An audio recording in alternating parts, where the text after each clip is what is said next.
Cam is a dead position because systems have kind of moved it off, right? And that's the reality of it. But I think going to those academies don't hurt you, but I think European football, and I know we're all throwing it on European football. Hey, I'm European, so I can tell all the things I want. Parisian over here, Yes, like Clairefonte over here, just being fair. like, look, man, we but like everything is so systematic that you don't have those spaces for players to be creative, right? And that's where you can still see players like countries like Brazil can still create creative players, but that's just more so their culture. That's more the culture of the game. That's futsal. That's a bunch of different things, right? But yeah, you look at Africa and you're like, okay, there are players who go over. But like, even if you say a player like Mahrez, the thing that people always forget about Mahrez, it's like Mahrez had an era where when he's at Leicester, or Leicestershire, I don't, however you say it, people will come after me, whatever. He had a period where he was a fully fledged player, right? Yep. Bona fide player. And then he goes to City. And then when he gets to City, everyone's just like, okay, cool. And I think that's partly what the problem with City is. Like they don't have necessarily, they got Holland, cool, ready-made player, dominated at one league there, dominating there. But right now, City, they don't have necessarily players who were dominant alphas at their old club coming in, right? Doku, we're still waiting to have this emergence, right? You still have some of those young players coming through as well. But other than De Bruyne, other than Holland, ultimately, you don't have any more of those players who are just, hey, we are top dogs here. We've played other places. Now we are here and we are going to continue to dominate. And with Africa, you see that. It's not that they've gotten soft, because I don't think soft is the right word to put it, but they aren't used to the environments that they were built in, right? I think it's more being stuck into a system now. I think that's why they kind of criticize Pep a little bit, because he has that function where you're a player, what you have, those 3 or 4 things that you have to follow, and now almost everybody else is kind of following those systems to where you have an A, B, C, and D of things that you have to do. The Neymar, I think it's almost, I'm waiting to see who else. Maybe Lamar might be one that's a little bit more creative, but that breed of like dribbling, I think almost ended at Neymar, because he was so much of a dribbler, and then they literally massacred his legs. That's why he's always injured. Neymar is an interesting callback, because I think I make this tennis comparison with Neymar, where Neymar is Andy Murray in an era of Djokovic, Federer, and Nadal. And it's just like he had some moments where he could shine. He has his Olympics. That's great. He had decent showings at World Cups, but he's just that player in an era where you're like, man, if he was in this era right now, he would dominate. He would kill, because you don't have that type of a player, right? And if you look at, like, even if you want to look at it through the frame of African players, right? Who are those players who can just take the ball and then control the game and really be the metronome of it? We don't have that many, right? I think probably Mohamed Kudus might be one. I don't see. I'm not high or low on Kudus. I am just more so. Kudus isn't a 10, though he can play it. He is that tradition. He's the modern day 10, which is basically a second striker to me. That's how I look at him. And so you're asking him, he can be creative. Can he pick a lock if he needs to? Not consistently enough. That was true. Right. And so for a player like him, I think the conversation is more so, where do you put him that he can succeed? Like, and just somehow, like I try to avoid talking about Ghana, but we always go back to Ghana somehow. I can't leave them. Video essays alone. This is not a video essay, guys. Don't worry. But like, when you look at where they play him and where Otto plays him, I'm like, the more I look at them, I think the 10 would be the ideal spot for. But honestly, at this point, no. Put him out wide. Just put him out in one of the winger spots. Put Semenyo in the other winger spot. Continue to. I still believe in Iñaki Williams, just because I think give him players who will actually try to feed him the ball, and then at your 10, find a creative 10. Make him do. Right, and I think if you do that, or stop playing a 4-2-3-1 and play a 4-3-3, whether with one holding or 2 holdings, however you want to do it. And I think that opens you up so much better than just waiting. I think that would give Kudus a bit more opportunity to really emerge more, because at West Ham, that's what he has to do, because he's not going to play in the middle because Paqueta is there. He's not going to play up top because, I mean, hey, get better at Mikel Antonio, but like you have Antonio and you have Bowen and those. So out wide is where he has to be creative, and out wide is where he has to make his most. And I think that would be the best ID for him. Unfortunately, this is Ghana, so if your last name is AU, Jordan, Jordan gets to be a 9. And I know he's scoring in the Prem. He scored again today, and but it's always different, though. It's politics. Yes, African soccer is different. It really, it is different. Fascinating to get into it. It's when you actually like watch, you're like, there's no reason for this. And then you start watching, you're like, why is it? Like my best friend is Gambian, and like we always go, he doesn't believe that Gambia is actually a good side. I'm like, sir, your team could be a unit right now. Okay, I know your country feels like it's just a river, but like your team could be a unit right now. But they just have to transition. There's no reason you should have lost to Madagascar and AFCON qualifiers. There's no reason you should have drawn that game, at least. And I'm like, you have Minte. Barrow is still beautiful, and you guys are coming. But it's like, guys, mentality, get it right. You're allowed to, but they can't ever put it all together, and that's the frustrating thing. But maybe they need to learn a little bit more from Senegal. That might help. Listen, sir. The big three and go from there. I can't. Yeah, it's like, okay, yeah, you have it. I will say, though, with Senegal, the thing that I've appreciated with them is I think up until recently, without Morocco having their deep run, right, Senegal was look, you have players in every top league who are performing. You finally match the quality on paper. The transfer market numbers get you the AFCON qualifier. You took another World Cup from Egypt opportunity, which I don't know. I always find it funny whenever they change the rules for African qualifiers. Somehow, consistently, Egypt is the team that gets the short end of the stick. And it's just like, oh, sorry, Mo Salah. It's a tough life to live. To score, yeah. He's not doing too well for Egypt, though. It's true. But I think for them, Senegal is one of the teams that really, I felt, did a good job at marrying that local development, players to gain them over, but then also recruiting well. You've seen Morocco and the North African sides have just taken that to another level where they're just like, hey, look, we're building something, okay? Look at the money we are investing, and that's getting players to come through. But Senegal, to me, like in the more recent years, was a team that was marrying that well, going through. And then they also did the thing where it's like, hey, local coach, local team, let's do it well, marry those two. I think for me, though it feels like that generation is aging out, you have the opportunity. I know you're multi. We got kids coming, like Lamine Camara and all that. Yeah. And I think that's the beauty of what is showing with like the CAF in African countries now. Yeah. Is that, like we were talking off record, where a lot of the European teams are stacking up players in every positions, from the senior team all the way to like the U15. They have 5 or 6 players for each positions. And now African countries starting to figure out that a lot of our African kids are playing for the national teams in Europe, aka France, my country.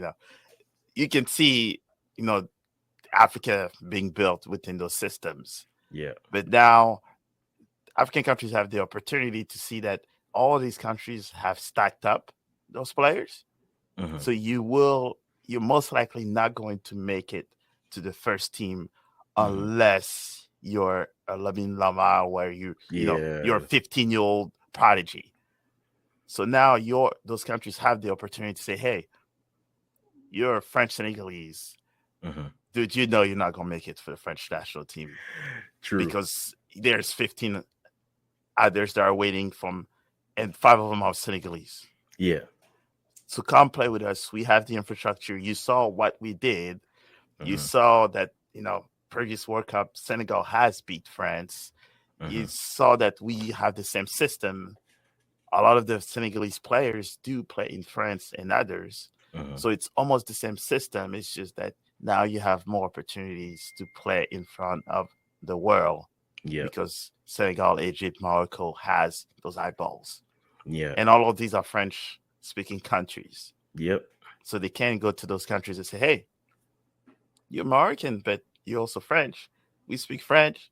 We have those connections. Hakimi can pretty much bring 15 of those kids that say, hey, mon ami, tu vas pas jouer pour la France. Viens jouer au Maroc avec nous. Mm-hmm. And we made the semifinals. Right. There you go. And I think that's what the interesting thing is, because I always have this conversation on the CONCACAF aspect where like you talk with Canadians, talk to Jamaicans, because there's a lot of Jamaicans like within my content space, right? Recruitment is never linear, but it's also a process, right? And I always put it, and maybe the analogy I use is a terrible one, but I always used to say like recruitment sometimes are scratch offs. You're trying to scratch off as many lottery tickets as you can, and you're not going to win $1 million all the time, but maybe you'll win $5 here, you'll win $10 here. Financial literacy, guys, it's never worth that. It's a terrible analogy. I know. Okay. Spend your money wisely, invest your money. But like, you have to look at it from the standpoint of you're connecting with them, you're talking, you bring them in. And when you do that, it gives you a chance. You're not going to win all of them. I know that. But at least give yourself a fighting chance. And if you don't have one, you can move on to the next and keep it going. But you find it sometimes that, and African countries would do this all the time, where it's like, oh, when the player gets big, that's when you want to call them. It's like, come on. Like when Ghanaians were like, yo, we should go call Kobe Mainu now. I'm like, guys, you're not. Like, would I love it? I would love it. Yes. But would it happen? No. See, once the English machine gets now you're done. And you don't want to give up that way, but it's like you should have had those conversations prior, right? And then you have the flip side, because like we're going to be all over this conversation. By the way, guys, Mo Football here on YouTube here. The intro sounds so much better on whatever devices you are listening to, but we're here to talk with him. Global perspectives that transcend borders to bring you stories and analysis and insights from the international football scene. A man can do that when he's Parisian/Senegalese/American and claims Canadians every once in a while. See, this is what Kyle Hebert does to you, right? So we'll get you some more maple syrup. Whoa, look at you. Well, sir, I do my research. Yeah. I did live in Montreal West for 2.5 years. Okay. And my little brother is Canadian because he was born there. Okay. So I lived in Canada for 2.5 years before we moved to the US. I'm a global. The man's a global. Yes. A man of many passports, many nationalities. Yes, we won't put it on recordings, but yes. If anything bad, I can pick which one I need. We didn't say that public. We said he can assess himself and claim many countries. We don't know about the papers, but leave him alone, governments. Leave him alone. But like I always find it interesting and fascinating when you look at it, and then you flip the script. And you have Pochettino with the U.S. He's saying like, I want players who want to be here. I want players who want to play. Look, and I've heard this argument done, and I've had many thoughts on it, and I'll get your take on it too. Mm-hmm. But I think it's always fascinating when people. It's a different conversation when you're Argentinian, when your options are Argentina, unless you've left. And then you're like, oh, well, maybe he can play for Italy, or maybe he can play for Germany, and we won't talk about why that's possible, but we move on from that. But like you have those conversations, and like we have the same conversations in Canada, where it's like we want players who want to play here. And the argument I always bring up is this: sure, everyone wants to host the cookout, right? But then in the same breath, no one wants to talk about how you haven't paid your light bill, like your 2 bathrooms are plugged up. The grass hasn't been cut. Like you have 6 notices on your front door, but you're upset because no one wants to come to your house to have all the food. It's like you have to clean up your act in some places, right? And so it's a different perspective, I think, when you don't have options versus when you have multiple options. And to me, I think when you are multinational in that sense, it's like, okay, I'm never going to fault a multinational kid who's going to say, like the prime example here, Luca Koleosho, right? Luca Koleosho can play for Italy. He can play for Canada. He can play for the US. He can play for Nigeria, right? And that boy is taking his time, and that boy has said clearly, hey, whoever can give me opportunities, I'm going to look there. And to me, I'm like, there's nothing wrong with that inherently. But then you're going to have people on the other side say, well, we want people who want to be here. Yeah, everyone wants someone who wants to be there. But no one ever wants to have the conversation where it's just, well, maybe my house isn't in order enough for it. Or maybe that's not the case. But when you look at it from your perspective, where you hold multinational allegiances there, how do you find those dual national conversations? And like, how do you navigate them when you're looking at a player who has those types of options? I think it's one of those tricky ones where usually I see it in like two different aspects on there. The first one is, we'll say African kids, right? Mhm. So, for example, how we grew up in France is that you have your French identity, where it's your paper, born and raised there, and the culture. Yeah. But when you step in the house, your parents speaks to you in Wolof. They Oh, wear the yeah. clothes, you wear the food. So you still have the allegiance to that country too, because Mhm. I will tell you that I was born and raised in France. I consider myself French 100%, but I'm also Senegalese. So Mhm. that never gets erased. There's not a country that goes above one. And that's just for regular people like us. Then you have Mhm. to pick. But then when you have professional people, it's not just the nationality that comes into play. Is that who reached out to you first? Because those are the Mm. ones that I think there's that one Mike Jones rapper, right? Yeah. No one cared about him first, but now I'm hot. Now everybody's on me. So that's Yeah. the effect that some African countries has the issue with, is that they let other countries do all the process, put them to their academies, develop the player to what they are now. Yeah. But then now you're saying you want them to come and join your national team. Mm. The kid just went to U17 all the way to U21 in France, England. That's what they know. They know the Mhm. system. You've never reached out to them. You never celebrated, their accomplishment until they're billionaires or they play in the EPL. Yeah. Those are the ego that we all have. Oh, of Players course. is the same thing, right?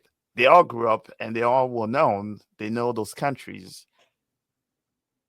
Just don't come at the final hour and say, hey, you know what? Come join our country because everybody else is stacked. But like, you know what? You never called me until now. Mm. Why would a player that comes and says, hey, let me do it now? That's why a lot of the older players, like the Boateng brothers, right? One went from Ghana, one went from Germany. Well, I mean, What happened, right? yeah, no, true. The hot one, Germany knew that he was from the very early on, and they made sure it happened. Even though my favorite one was the one that was more technical striker, went to Mm. Ghana because Well, they did not pursue him like they did his brother. So true. that's why they split. It's also hard to pursue the man who just broke your ultimate captain's leg. So, I mean, Yes. in that case, it's just like, Yeah. was he gonna It's- play? yeah. But like, I do agree Yeah. with that point, right? And I Yeah. think They that's where just it's like, they just have to yeah, step up. Every yeah, single African countries need to know, do their research, right? Everyone knows who the kids that are making progress in those systems. mhm, Keep an eye on them. That's why you have scouts. That's why you have recruiters. mm. Reach I, out yeah. early. I have this question because I always I look at the landscape of international football as it is, and I think something even as great. I mean, hey, Canada's playing in the semifinals for Nations League, so is the US, right? But in creating the idea of Nations League, the concept of it is great for having like quality teams play each other. Correct. What it has done, though, it has killed the friendly, Yes. right?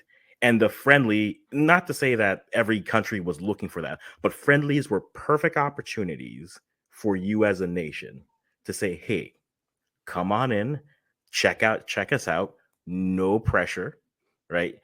Even if we cap tie you here, you aren't tied to us permanently. You can still switch, Yep. right? You Sure have that can. opportunity and you can kind of move off in and out. We don't have those opportunities or as many of them anymore, right? And because of that, now you're looking at situations like, okay, if you're a young player, if Canada calls you, it's like, okay, we want you to come in. Okay, cool. What's the window? either it's the January window where it's not a real window, so your club has to let you go regardless, or it's March. Well, what if I join the team for March? Oh, it's a official sanctioned match. So if I come here, I'm now officially Canadian and I have no other options. Now, would I want players to be able to come in and make that decision immediately? Of course I would. But from the player's perspective, if they're a young player, they want to see what their options are. What other windows do they have? Next window is for CONCACAF Gold Cup, a continental tournament. You have no options. After that, if you're not the 3 hosting countries, you're in the World Cup qualifiers, official matches. Yes, you want players who want to decide to be there, but you're not giving them as many opportunities to really explore, right? Yeah. Now, where I do agree with you is even if you can't get them in, are you touching base with them at a youth level? I think that's a big factor that even if you don't get them in, you're talking to them saying, hey, we're watching, even if it's an email as simple as that, Yeah. where you're saying, hey, come on in, come, we've been watching you. Congratulations on these achievements. Celebrate them. Again, we're human. We all have a degree of ego. Yep. But Yeah, at the they're end of the day, athletes. yeah, athletes are very arrogant, and you're allowed to be. You're at Yeah. the top of your profession at whatever league you are. Good for you. I can give my favorite club 2 minutes on the bench as a backup goalkeeper, and that's it. That's what I can give them. You play on the pitch, so good for you. And so I feel that's where, again, this is the whole thing. Recruitment isn't linear, but it has to start touch base. It doesn't matter. I always joke where it's like if they're Canadian, if they have a drop of maple in their blood, just touch base. Like, hey, Yes, like by the this. way, we know you're eligible for this. We just want to say, hey, we're watching. Great job this season on all your accomplishments. Even if it's that informal, at least you've touched the base, Yeah. right? And then from And there that's you can, and then from that's there why you grow from there. yeah, and that's why a lot of countries, right? When you see, oh, he made the senior team, and then you see your random club says congratulations to such and such. Mm-hmm. Those are the small touches. And I've been in that system where I've talked to players that made alleged changed national teams, Yeah. and it's usually that one piece where soccer or football is even though it's global, it's a small world. Everybody Yeah. know each other. It's impossible for you to say that you did not know that this kid might be something, Yeah. or he might not be in your national team, but he will make it to the first, second division.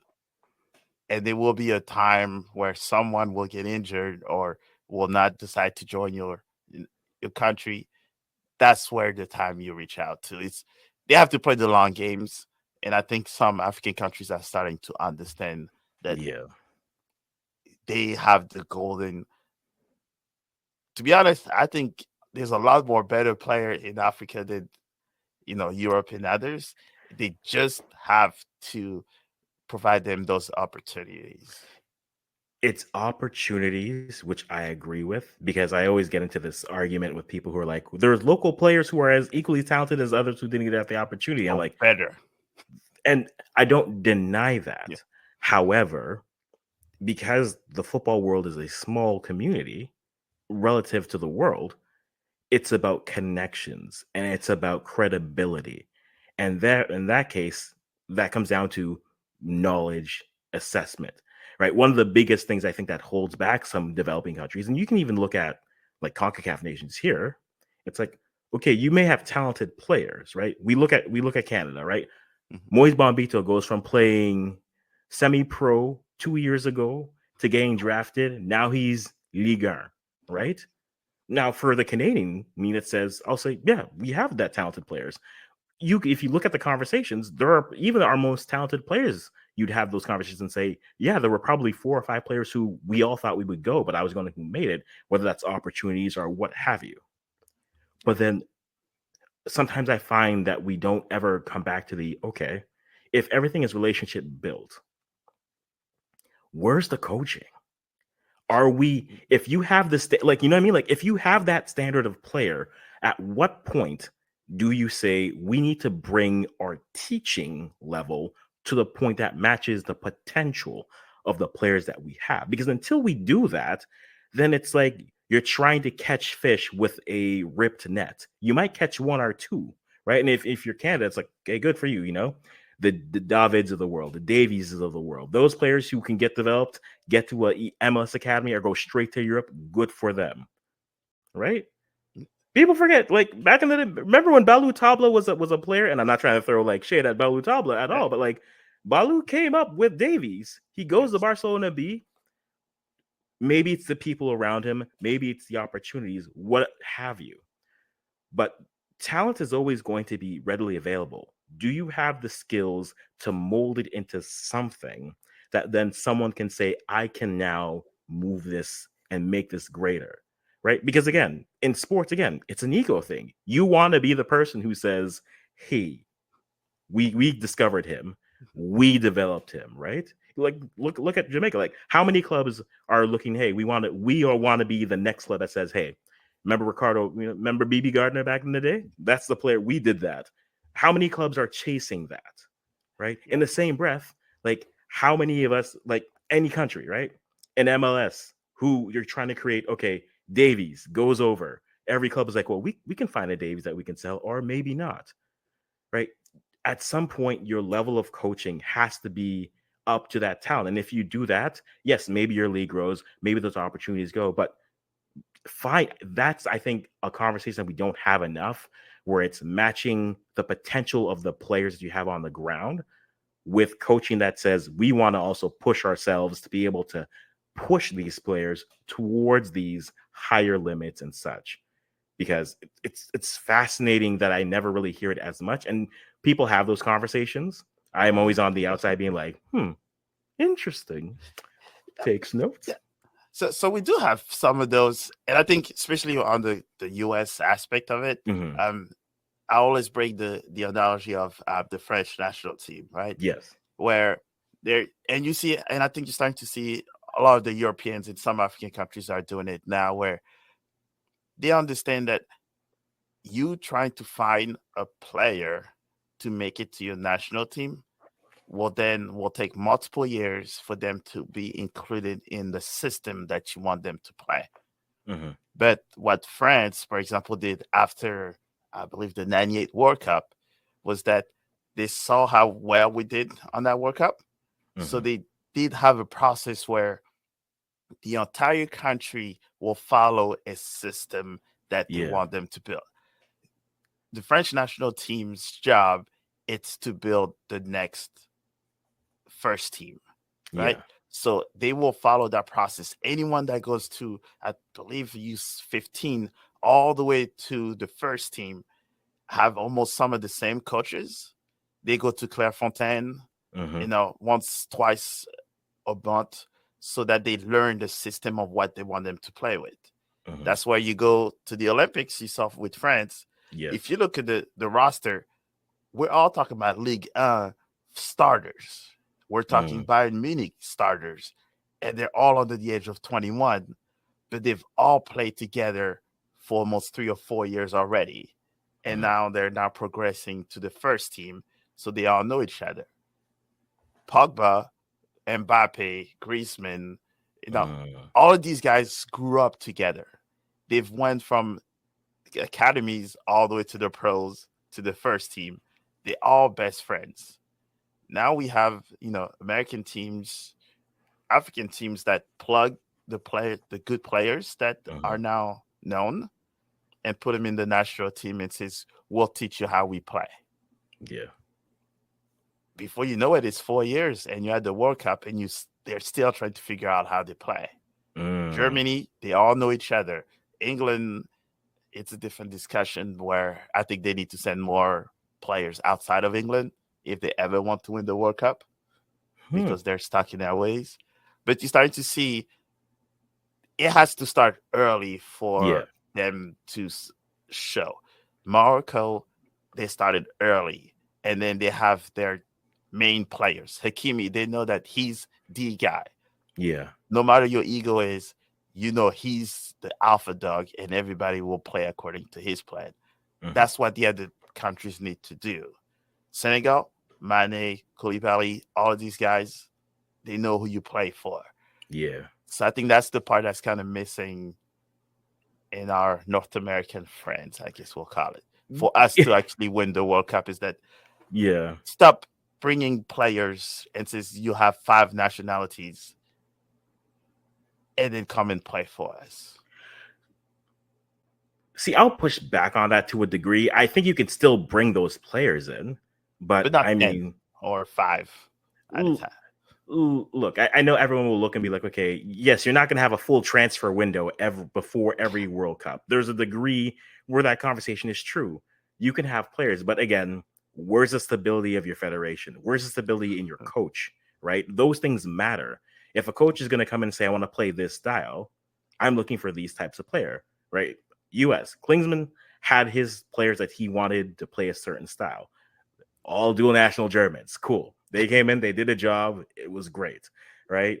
You bring back Arena, you have Greg Berhalter. They have a style of how they wanted to play. Did that amount to much? Yes, no, maybe. You be the judge. I think it didn't necessarily exploit. Same thing with England, right? England had talented players. You have a coach who wants to play a specific system based off those players. That can work. It can't work. There is a value of bringing those players together, yes. But then that comes back to the conversation of, do you have enough camps where you can do that? I don't think there's anything inherently wrong with bringing in 10 players, but are you giving them enough time to incorporate? Are you giving them enough time to gel, learn the system, move in? That's why we always look at, like, again, it feels like Jamaica's going to catch a stray here. Like, you look at a Jamaica, but it's like, okay, this window, it's these new players. Cool. And then it's these new players the next new window. At some point, you need them to come in and gel, which I don't deny that. But at some point, you need, if it's always a chicken or the egg, right? Is it that your coach can't get the best out of your players? Is it that your players can only play within specific systems? That's where we have the whole conversation of, is it the European football's fault, or is it just that players are stick to a style? Or like the one that we don't talk about as much, is your federation just that dysfunctional that once you get in, you're playing under a cloud? God. It's all federation. Right? For me, it's all federation. You can tell the top federations and the one that's struggling. That's, if you have a system, no matter who the coach is, they either know a little bit of that system or they're willing to learn that system. You cannot have 5 coaches and they all have different systems.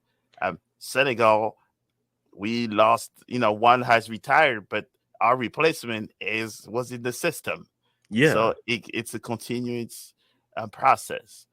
And I think that's why I kind of like Pochettino in the US, is that even though he's not following the process of it, I think he's starting a brand new process for these players. True. And I think that's good. Like, and again, I don't think there's anything inherently wrong with that. But in that same breath, you're looking at a coach who maybe is there for a year and a half, maybe 2. And then I think it's probably a World Cup. Yeah, it's like what? Yeah, like he's there till 2026. Then after that, you're looking at what? You can have a system, but if you want a system that's going to be employed, the conversation is, do you have the coaching? Do you have the personnel that can implement it at every level? Because if you can do that, sure. If you bring Poch and he sets it up, cool, you're good, right? Look again, if Marsh is going to play that system, right, that high pressing system, he has the national team to do it. I think the depth, I think that roster is suited for it perfectly. We haven't really changed our youth coaches, right? Still Olivieri, it's still Biello, and they play multiple systems multiple ways. So if you were going to overhaul it like that, you're either saying for those coaches, you need to get on this program, or you're effectively saying, yeah, we're gonna marsh ball it for a bit, and then in a few years we'll go from there, right? It has to. You have to, but then that's a whole African conversation where it's just like, okay, we'll bring in this coach and we'll work, right? And then you'll have, again, Ghana, what are you doing? You'll bring Raovic and be like, Mike, I'm not trying to win AFCON. I'm here to make the World Cup, which inherently is not a lie. You just couldn't say that. You just couldn't say it, right? Yeah, that's reality. You mentioned Paris and you mentioned France, like Clairefontaine. is everyone always talks about Clairefontaine, right? Yeah. Clairefontaine is like, okay, that's the institution, that's the model we want to follow. Yes, infrastructure is a thing, right? You look at some African countries. I think what is Morocco one of the few countries that have or who are building an actual football They are. headquarters? Yeah, Yes. And I think Senegal have 2 satellite on top of their yeah, academies. Yeah, I think there's quite a few that are doing it. Um, I think Ethiopia is doing one. So those yeah. that have the money for the infrastructure and that have the actual president that are willing to put Mm, the money behind it. And that's what the blocker for African countries is, that there's um without making it too politic, African countries, there's always president, there's always question mark on what their goals are for the country. And you that's can why say there's only a corruption. handful It's of, okay. You can say yes, corruption. It's all right. yes. There's just a handful of president where we know they are for the betterment of the country. Hmm. But then there's all of these people behind it.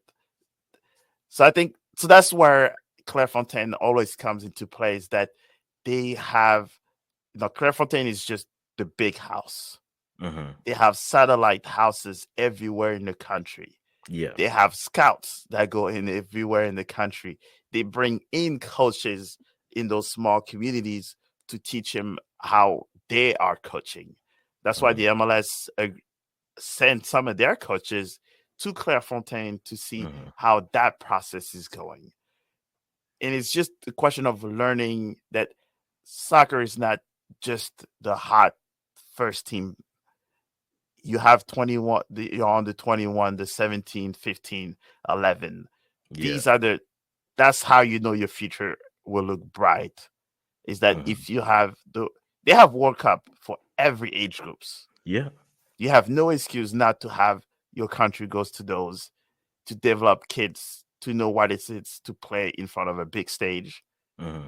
to get to know who against you're playing with, so you can produce those guys. US soccer, I believe they have 3 or 4 guys that play so well at the U17 World Cup that was in Indonesia. Yeah. I think one of them is practicing with Bayern Munich, Hmm. one is in AC Milan, and 2 of them are in France. Yeah. Just because they played in that under 17 World Cup, other coaches were watching. Yeah. Now they're in those countries. And then they take that knowledge they learn from here, bring it back to your federation, and now they make everybody around them better. Yeah. And that's how things should be. And that's another way how they go, right? More opportunities you give them, you go. Yes. Also, I mean, hey, that's where the education piece comes in. If your Yes. academy has the coaches that are reputable, or if it's just if they have the connections, sometimes it's really what it is. Maybe it's just Yes. how it is. You have someone who's done it, who knows the right person to call in the situation, whether you want to say it's equitable or not. Hey, if they know You who to gotta try. call and get you an opportunity, hey, take advantage of it and then go. You're not. No one's going to blame that. Like I think is the U.S. building a In soccer Atlanta. system in Atlanta? Okay, yeah, so Yes. that's happening. Yes. Do you think it can have a similar effect that Clairefontaine is having? And I don't I think it's think going it to happen immediately, or but at least a yes. version of that Yes. for So them. that's you definitely need a space that's like it's the hub for Hmm. everything, where you bring all your coaches. That's a little bit when we say US soccer, that's the problem with the local stage. Is Mm. that, for example, in St. Louis, we have a lot of soccer teams and we have big soccer clubs, Yeah, but everybody has their own system. yeah, And when a player goes to, different academies or college, they are stuck in that system, and then that's all they know for their entire life. But mm. in European countries and a lot of African countries now, they know this federation says this is how we want to play in Hmm. our, how do they call it, Vision 2026. Yeah, A lot of countries have that, where they started 12 years ago. They know there's a World Cup in 2026. Let's do it. Saudi Arabia is doing it, right? They've yeah, put a group of players that they said, you guys are our 46 players that we want to take to the World Cup, but we'll take it down to 21, and we'll schedule friendlies. We'll schedule everything you guys want, but this is what you have to do. And they go and beat Argentina. You know, I mean, it's the right step. I mean, it's definitely a way to do it. I think I always appreciate seeing how different countries will try to approach that type of a thing, right? Yes. You'll have the Saudi Arabias, the Qataris will say, these are the 46 we're only down, like you said, right? You'll have I think the thing with Morocco, which I love, that I was talking about a lot when it was happening, was like, yeah, but you also realize that the federation chose its players over the coach in that situation, right? And it's just like, sometimes your players are right. And there's times that maybe they won't be. But in that situation, it's like you have a group of players and the coaches that don't have a plan for these ones. And the federation says, well, we have a plan for to do things. And you come in and you have a deep run, right? There are so many different facets. And again, there are so many different things that go into it for you to do it. But building off of that, look what that now has done for them, right? You've opened a door. You have immediate reference of, hey, you know us. Like, don't act like you didn't see us go to the semifinals. Don't act like you didn't. You were watching, okay? We saw you watching, okay? Then they go to the Olympics. Bronze and for the men's Olympics doesn't seem like a lot, but reaching another semi, that's two major tournaments they've reached the semifinals for, right? So now you can recruit and say, if there's players who are maybe on the fence, you say, hey, look at that. Look at what you're able to do. I always like to bring the Ghana example here because, again, this is what I've watched, right? Yes. Ghana makes the World Cup in 2006, right? Good for them. 2009, their U20s win the U20 World Cup in Egypt, right? They beat Brazil in penalties. 2010, they take a good chunk of that team, mix it with the old core, put it together, find a coach with a system that can go. And they are a healthy midfielder away from dominating a game against Uruguay. I know everyone likes to say, hey, Suarez with the hand. Yes, I know. But I mean, if you I'm still mad about that game. I that was the first time I realized I matured as a person. Because after that game, I was like, it was the midfield guys. Like I know he used his hand there, but if you looked at the midfield in that game, FIFA will put it on YouTube for free every 2 years, so I get to relive the pain. And I'm just like, if they had a progressing midfielder, it's just like, this game is done. Yep. But couldn't do that. But like you marry those two things together, and it's like, okay, cool. You have layers of success. I think Morocco is a team that can do that. I think that's where, when you look at from the North American perspective, you look at Mexico, Canada, and the United States. I think something like Nations League, though, again, yes, not always the biggest fan because it's killed a friendly, but they're hosting a World Cup. A good performance there, maybe get some players who are maybe on the fence. And now you, as a coach, you say, what are the things that we're missing? You find that you have now a year and change to put that all together, find friendlies, find matchups that you can test that together, build that cohesion so that once you reach 2026, you're good to go. There's countless examples of how you can do that. And I think so for me, I'm very much curious to see what they can build off of from there. When you look at the sport where you're in St. Louis, so you have a brand new MLS team for you that at your disposal. I have Toronto FC that's up the highway from me, and those are two different experiences these days. So sure it is. it's two different experiences. But like when you look at that and you look at the community, the soccer community continue to grow. I know I don't want to bore you with conversations like is St. Louis the soccer capital of? Yeah. Do you consider St. Louis the soccer capital of America, sir?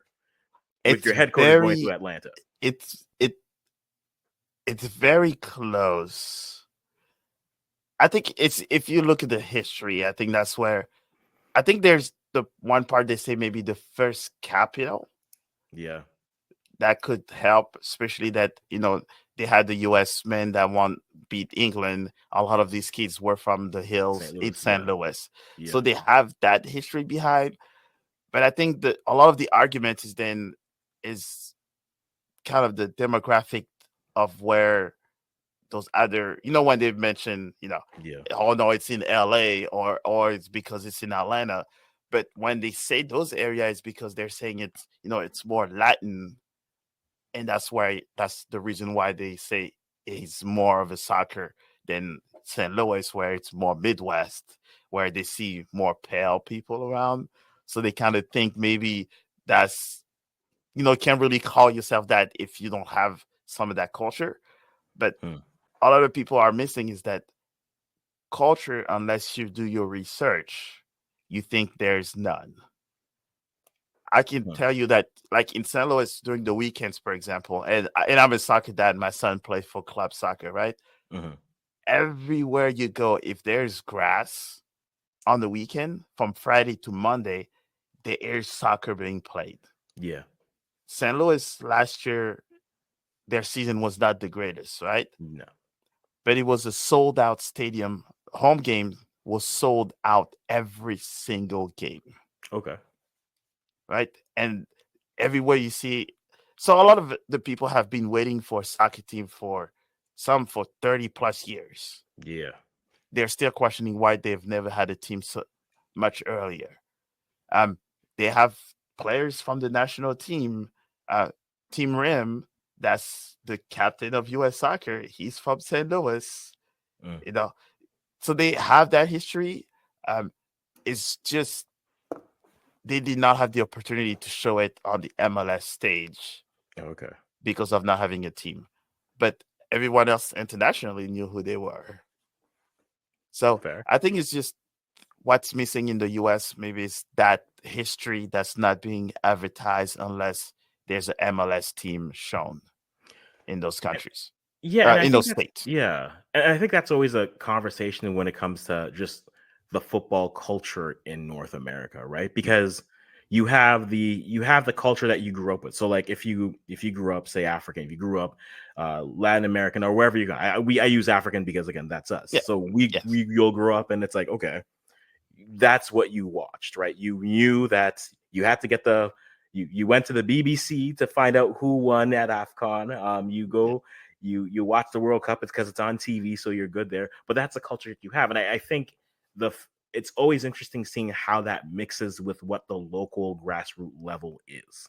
Yes. Right? Because in the States, I think that's where the counterculture is. And like you'll hear conversations, and I get their points where it's just like the sport, when people say like the sport would be much bigger if they did X, Y, and Z, or if they try to go into these environments versus these other environments, but they don't want to go into these environments because the factors that they be. And to me, it's like, well, every country's soccer culture is going to be unique because it's based off of that specific area, right?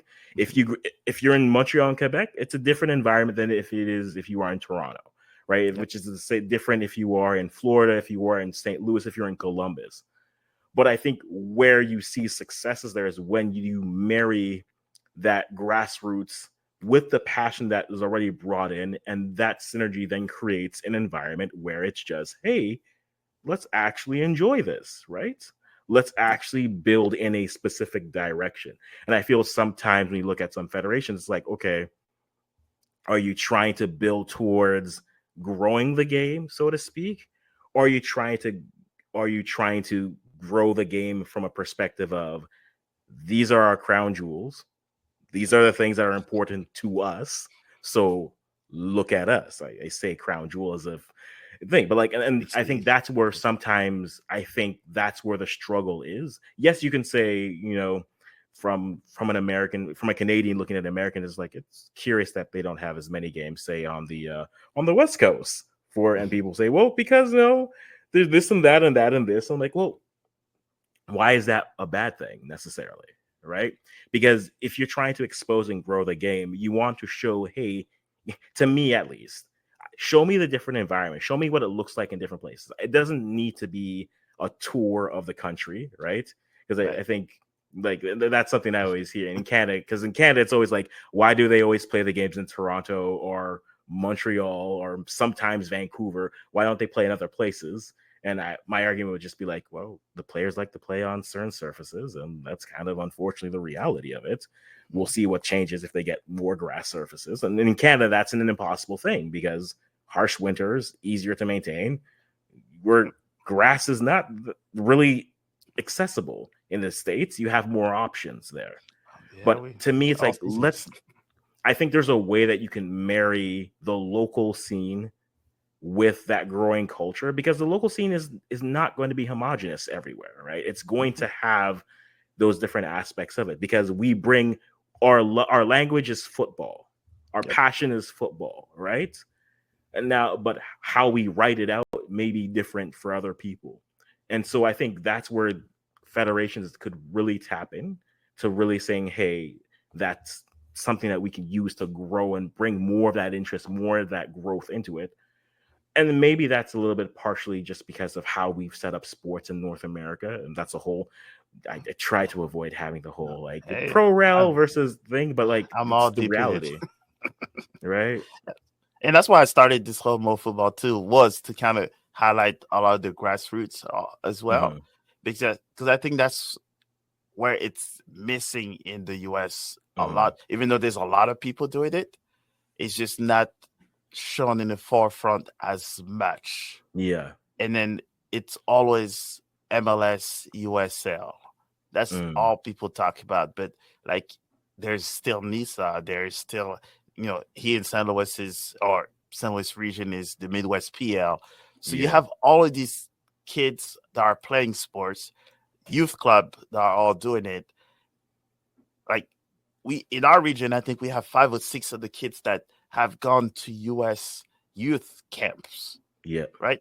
But you don't hear about those kids until it's too late, or they go to college, or they play MLS and others. So it's kind of bring that picture up to kind of tell people that grassroots is happening, and that they're missing a lot of people, not only players, but also viewers, sponsors, and fans to go and watch it. That I discovered Chattanooga, Tennessee. It's a huge soccer hub. Yeah, I've never knew about it until I befriended a few people from that, and then I got to meet Jesse Williams, that actually plays for Trinidad and Tobago national team. Yeah, okay. He was in Saudi Arabia to just play against them. That connection would have never happened if we did not have people that we knew in the grassroots community that says, "Hey, Jesse's actually playing in Chattanooga, Tennessee." I would have never known that. I have French countrymen that play for Chattanooga. Yeah, I never knew about it. Now we're friends and we're talking, and they're all playing their plies there. So it's with you, like Canada. So now there's always those links that you create where you and I might bring a name that no one may have heard about. Then you just bring that conversation, and then, hey, such and such is playing here. Let's talk to him and kind of bring it in the forefront. No, yeah, and I the think beauty of it. It is the beauty of it, because I mean, there's soccer at all levels, right? And I think that's the thing. Yes, you see the high levels, and everyone will have the most eyes. That's where the most money is. No one's going to push back on that. But there's good quality football at all levels, right? Even in Canada, if it's just like League One, which by definition is semi-pro football, it's still a league where you're like, okay, they still are able to sell young players to academies and teams in Europe. So I'm like, okay, there's the level there. You get to watch it. Some of those leagues actually have a pro rel system. It's like, okay, fascinating. Pressure, free pressure with a side of chips. Bring me this. But like, you get to look at that and say, okay, hey, let's take a look. And then those leagues, you have, okay, national development centers. Cool, good for them. You have some MLS teams who will put players, put coaches, put teams there. And so, but you get to see, okay, players who make that step. You see coaches get those opportunities, but you have to support that local level, because without that local level, that's the infrastructure. And the stakeholders, unfortunately, that's what the foundation of the country's system is. And on top of that is what's built your big teams, your national teams, and all those things. And it goes unnoticed sometimes, because it's like, yeah, who feeds those teams? Ultimately, your little clubs, right? Your little Mike, your Tykes football, your Tykes soccer leagues. Those are what will build them. Those players take those next steps, and then eventually they're there. And then it's like, okay, they're a platform, and maybe again, you're not going to get an entire team going up, but you get those 3 or 4 that move on to the next level, and then in that next group, maybe 1 or 2, and then eventually you see them. But you got to support them, not from a standpoint of being able to say, hey, I remember when this player was this player. Well, but it's more so about if you don't invest in them, you are eyes that you can like without this sounding like we need to support all the kids and everyone's important. Give the kids the empire blah, blah, blah, words. Give them the environment that builds them into being the players they're going to be tomorrow. Yeah. Right. And that's why I always go back to sometimes it just take one sentence. I mean, and I think that's why I always tell others, and I think you see it in I guess I will keep saying European countries, right? Where there's a player that makes it to a big transfer money. Yeah. The small club will get a percentage if a player is sold at for $100 million. Yeah. There's a 5 to 10% that will be going to that club that developed the kid. So that just means that type of money, 500K, or sometimes it's $1 million, sometimes it's 5 million, you literally just freed up a club to worry about money for the next 15, 20 years. And they will go and develop probably another 5 to 10 players without charging them money. And before you know it, they go and move on. So that's why a lot of Parisian local clubs, they do not have to charge money for those kids to come play. Because it says here, the investment we're going to put on you, all you have to do is show up, show out. And if you put in the time, here's what's feasible. And then you have a Sadio Mane that comes to our neighborhood in France that come and take pictures with kids with no media around them. Like Hakimi as well. These guys go to clubs with no media behind them. No one's taking pictures. They're just walking around, shaking hands to kids and talk to them. These kids remember those things because when they grow up, and that's when you see those pictures, 10, 15 years later. Yeah. Because of just that. So I think that's what grassroots is so important, is that even once you make it to the big leagues, make sure that you come back. Even if it's buying a club, your hometown club, it works. But just coming back and show those kids that it's feasible.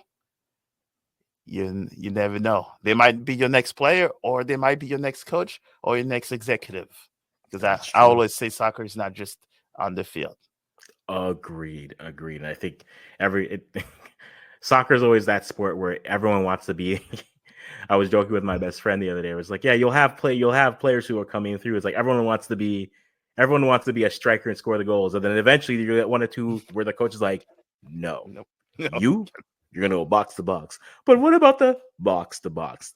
Just trust me on this. You can do this. Now, hopefully, you hope these coaches are doing this by, skill set, not just measurables and such.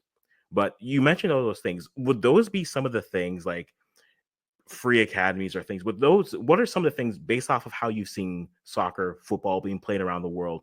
You look at your environment. I know St. Louis is soccer rich in terms of academies, clubs, all those things. But like, if you could take something else from the experiences that you've seen, that you've been a part of, and apply it to really improve that environment, that grassroots level, what would those things be for you? I think it's probably be a mixture, because we do know the American system. It's a lot of it is pay to play, and I understand that part because the infrastructure is not really there, so they still have to kind of pay some of those coaches. And the United States is a huge continent. I consider it a continent because it's Africa. So we're talking, those states are little countries. So that's how people should see it, is that the U.S., you cannot have a governing body that says all 50 states will control you. And then after that, you're going to go city, state, city, and it will say, here's how we're going to do it. And then you go county, you're going to tell them what to do. And then city, you tell them what to do. That probably won't work because it's a smaller facet that they have to control. Yeah. So the pay to play, I understand it. And trust me, I pay a lot of money for my son to play, even though he's capable. But there's also that one facet where if they were to find some of those, there's players that do play without charging, that's for sure, because they know there's that one level, but we don't advertise it as much. So I think you just have to find the right balance. for it, and that maybe not try to stack teams, and also maybe reach to different communities as well. Because at this moment, it's more of a who can afford it. And then if you have one or two good players, then they can kind of come in the system, and then it becomes kind of free to play. No, yeah, I get that. So I think it's just that small balance that we need to be found to where it's not too obvious. Yeah. And I think finding that balance is important. I think also sometimes the way that your infrastructure is, I think if I look at Canada, for example, I think one of the problems they are going to run into, at least from my perspective, is the way that their leagues are set up by their governing bodies and such. I think to grow their game, they might be cutting off the local support hand, which effectively, just like, to explain this quickly, as right, you have a governing body, which is CSB, Canadian Soccer Business, which regulates right now the top league, the CPL, and then it also is now regulating and running from a financial standpoint League One Canada, which is semi-pro leagues. So there's leagues in like every well, they're growing to get to every province, but there's one in Vancouver, one in Alberta, one in Ontario, one in Quebec, and they're trying to get some other leagues started as well. To be in those leagues effectively, and if someone wants to jump in and explain in the comments anywhere, feel free to. But as I understand it, there's a set team, a group of sponsors that go into that, and then you have your pay to play aspects that are there. Right. Now, one of the things I think on the local scene, because these are semi-pro leagues, and semi-pro teams, I think one of the things that you could do to really grow a team is tap into. Yes, you have those corporate sponsors, those things, but tap into the mom and pop shops who want to throw in. It's not going to be $1 million, but throw in 1,000 here to support a team here, have their logo going there. They're going to be praying, giving those opportunities. When you have to fit within a specific set of regulations for that, I feel that you cut off those hands, which means by limiting that, you kind of are saying you can only receive funding from these spaces and not from these, which means you can have teams. There are teams who have moved up, who've had to move down, whether that's conflict with a sponsor who's there, right? Maybe they have one bank, but because there's a corporate bank, it's got to be this bank. It can't be these banks. So fix that sponsor. I'm like, well, that's their funding, right? So like finding little ways like that, because again, you're built, and again, that's more of a conversation with North American sports overall, right? North American sports is built in a closed system. You can't really change it too much. It won't change overnight. But because that's just one example. When you have things like that, I think it limits your funding opportunities. Not to say that they're going to give you all the funding in the world, but at least give those guys the chance where they can come in and step in and say, hey, we can support this. And maybe they can only support it at a lower level. But once you get to that scene, that higher level where they can be seen, I think it does limit their opportunities to kind of grow there. And I think that sucks, because if a team who has players who are trying to be seen, whether that's making it to the CPL or maybe getting seen by other teams or getting recruited by other national teams, whatever it may be, if that knocks away your opportunity, I think that's unfortunate. And I think you need to find ways to better improve that, move that through. And I think that would be for me looking at it, but someone with much more knowledge on it can tell me all about it. But it is something that I've seen, and whenever I see any signs of it, I'm just like, that's unfortunate. Because ballers just want to play. Yeah. Any closed system, it works to a certain level, and I think that is the North American way of most sports, right? The NFL has their own, NHL has their own, the NBA is their own ecosystem. And a lot of these players in those sports, right, they also know that they have limited options to elsewhere. Where soccer players, you can go in every corner of the world and you most likely will find yourself a club. And that's where some of the openness of those systems that helps.